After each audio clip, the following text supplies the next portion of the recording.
Hi friends, நான் இப்போ மீன் குழம்பு பண்ணுறேன்.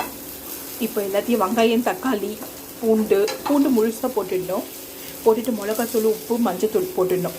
வேறு எதுவும் போட தேவையில்லை. வேறு எதுனா மசாலா போட்டால் மசாலா ஸ்மெல் அடிக்கும், கசாயம் மாதிரி இருக்கும். அதனால் நாங்கள் சிம்பிளாக பண்ணிக்கிறோம்.